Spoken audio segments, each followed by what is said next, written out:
1 year ago, India and Pakistan fought a 4-day war. Missiles, drones, strikes on military bases near Islamabad. The most serious fighting between two nuclear powers in decades. And today, the ceasefire is holding. Barely. The underlying causes, every single one of them, are completely unresolved. And the one country that stepped in to stop the last war? It is now closer to Pakistan than it has been in 20 years. So here is the question no one wants to answer out loud. When the next spark comes, and it will come, who stops the fire? Welcome to BharatLens. This is the most important question in Indian foreign policy right now. Not the trade deal with Europe. Not the Indus Waters Treaty. Not even China on the northern border. The most important question is this: in the next India-Pakistan confrontation, will the United States play the role it played in May 2025, or will it step aside? Because if the answer is the latter, the next war between these two nuclear-armed nations will look nothing like the last one. And the world will not be ready for it. Let us go back to the beginning. Because context is everything. On April 22, 2025, gunmen attacked tourists in Pahalgam, Kashmir. 26 people were killed, mostly Hindu tourists, targeted at point-blank range for their faith. India blamed Pakistan-based militant networks. Pakistan denied it. Within 2 weeks, India launched Operation Sindoor, missile and air strikes on 9 targets inside Pakistan and Pakistan-administered Kashmir. The strikes lasted 23 minutes. They hit military infrastructure. They reached the outskirts of Islamabad. An airbase in Lahore was struck. For 4 days, two nuclear-armed nations exchanged the most intense cross-border fire since the 1971 war. Then it stopped. On May 10, the Directors General of Military Operations of both countries spoke on a hotline. A ceasefire was announced. The world exhaled. Now here is where it gets complicated. Donald Trump immediately went on social media and claimed credit. He said he threatened both countries with massive tariffs, 200%, and that threat forced them to the table. He has repeated this claim over 80 times. He said he stopped a war that would have killed 30 to 50 million people. He called it the deal he is most proud of. India was furious. India maintains, and the evidence supports this, that the ceasefire happened because Pakistan's military contacted India's military. That it was bilateral. That it was India's decision, on India's terms. The question of trade never came up. US Vice President and the Secretary of State were in touch with both sides, yes, but the ceasefire was not brokered by Trump. It emerged from the military logic on the ground. Trump's version of events, repeated endlessly, amplified globally, did something very damaging. It bracketed India, the 5th largest economy in the world, with a country that the entire world knows sponsors terrorism. It legitimized the idea that Kashmir is an international dispute requiring outside mediation. It gave Pakistan the diplomatic framing it has always wanted. And it created a falling out between Trump and Modi that is still not fully healed. Now fast forward to today. And what you see is a strategic picture that should alarm every Indian watching this. Pakistan's Army Chief, Field Marshal Asim Munir, has visited the White House. He has had private lunches with Trump. He has been to the Oval Office. He has had direct phone calls with the US President, without the civilian Pakistani Prime Minister present. That is not normal. That has never happened before in the history of US-Pakistan relations. A military chief, not an elected leader, having direct line access to the American president. Why? Because Pakistan played Trump brilliantly. After Operation Sindoor, Pakistan publicly thanked Trump for the ceasefire. They said he saved tens of millions of lives. They formally nominated him for the Nobel Peace Prize. Pakistan's leaders have praised Trump at every possible opportunity, at every possible forum, on every possible platform. And Trump loves praise. Pakistan gave him more of it than anyone else. Then came the Iran war. When the US and Israel bombed Iran in February 2026, the entire Middle East was on fire. Nobody wanted to mediate. Iran was furious. The Gulf states were scared. And Pakistan stepped forward. Munir picked up the phone. Pakistan offered Islamabad as a neutral venue. It brokered a ceasefire between the United States and Iran, in 2 weeks. Trump acknowledged Pakistan's role publicly, specifically crediting Munir by name. The result? Pakistan, a country that was a pariah state just 18 months ago, a country that the entire world associated with harboring terrorists, a country that the US cut military aid to during Trump's first term, is now Washington's most valued interlocutor in the Muslim world. Pakistan signed a critical minerals deal with the US. Pakistan has a mutual defense agreement with Saudi Arabia. Pakistan has warm ties with China. Pakistan is mediating the biggest geopolitical conflict on the planet. And India? India is fighting tariffs. India is fighting H-1B visa restrictions. India is dealing with the US president who publicly embarrassed New Delhi on the world stage and keeps claiming he saved India from itself. Here is the brutal truth that every Indian strategist is grappling with right now. In May 2025, the US intervened. It called both sides. It applied pressure. It helped engineer the conditions for a ceasefire. Whatever India says about bilateralism, and India is right to say it, American engagement created space for the confrontation to de-escalate without either side losing face catastrophically. But what changed since then? 1. Trump's relationship with India has deteriorated. Modi and Trump had a falling out over the ceasefire narrative.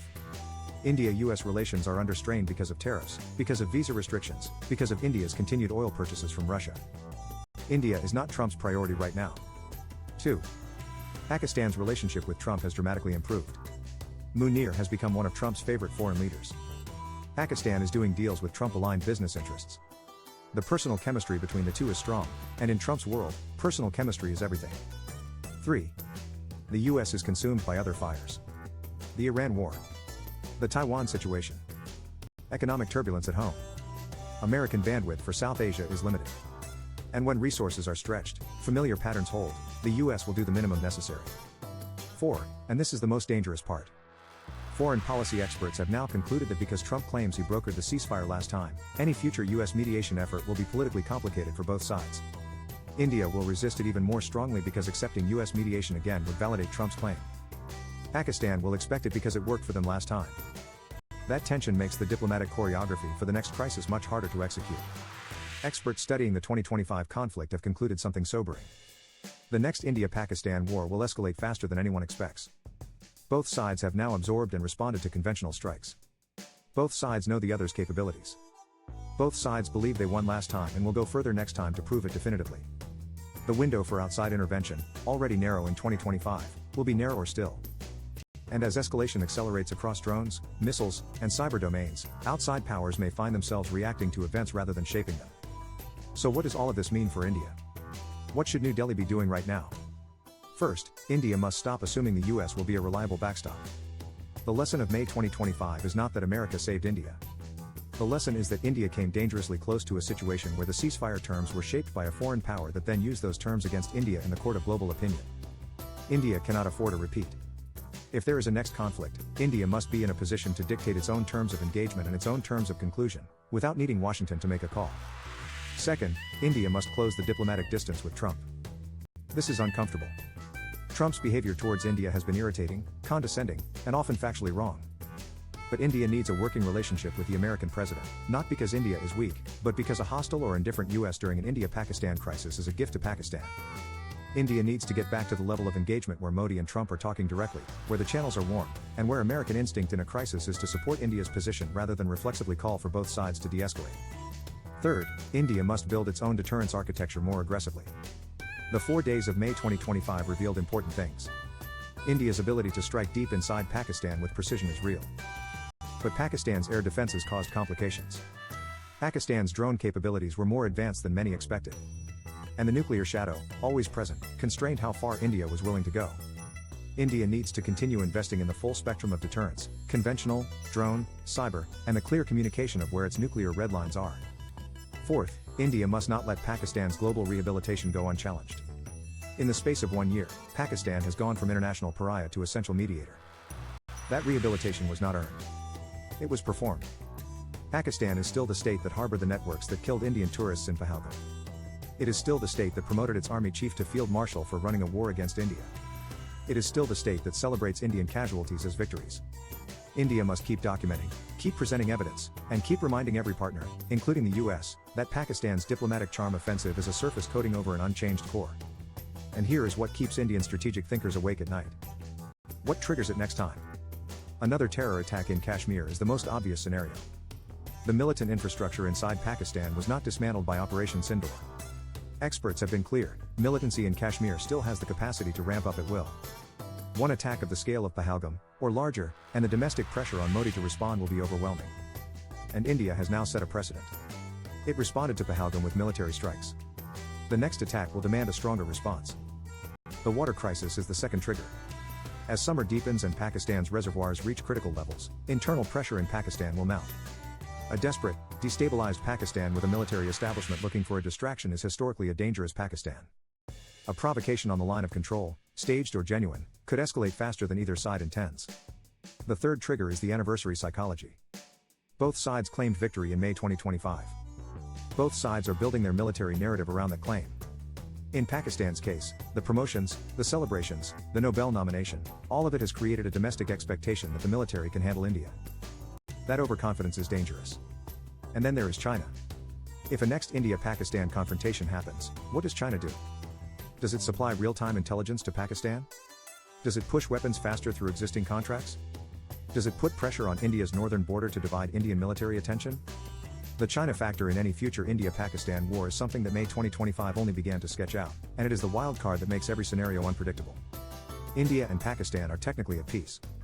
They are, as one writer put it this week, like two people who once threw furniture at each other and are now technically peaceful roommates. Sharing a building. Not sharing anything else. The ceasefire of May 2025 paused the confrontation. It resolved nothing. The terror infrastructure is intact. The water dispute is live. Kashmir is unsettled. The military establishments on both sides are reading last year's conflict as proof that they can go further. And the one external power that stepped in last time is now sitting closer to Islamabad than it has in 2 decades.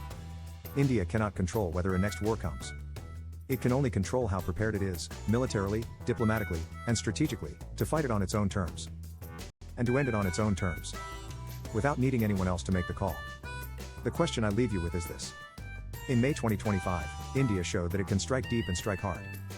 But when the dust settled, who told the story better? India, or Pakistan? Until India can answer that question honestly, every military victory risks becoming a diplomatic loss. Think about it. Share your views in the comments. And if BharatLens is giving you the analysis no mainstream channel will touch, you know what to do.